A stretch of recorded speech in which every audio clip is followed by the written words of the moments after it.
Hi అండి. ఒకే ఫ్రూట్‌తో 2 రకాల juice సెంటర్‌లో చేసిన టేస్ట్ వచ్చేలాగా ఇంట్లోనే మనం ఈజీగా ఎలా తయారు చేసుకోవచ్చో ఈరోజు వీడియోలో అయితే చూపిస్తానండి.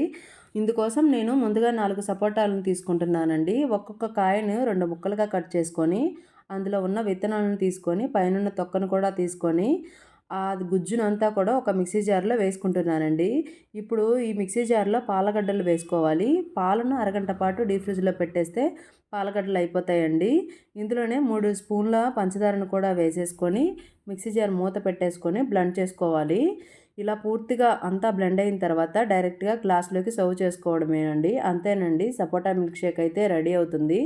ఇప్పుడు ఇంకో రకం జ్యూస్ కోసం మిక్సీ జార్‌లో తొక్క తీసుకున్న సపోటా ముక్కలను వేసుకొని, ఇందులోనే కాసిన్ని ఐస్ ముక్కలను కూడా వేసుకొని, ఒక గ్లాస్ నీళ్ళను కూడా యాడ్ చేసేసుకొని, సేమ్ షుగర్ 3 స్పూన్ల పంచదారను తీసుకుంటున్నానండి.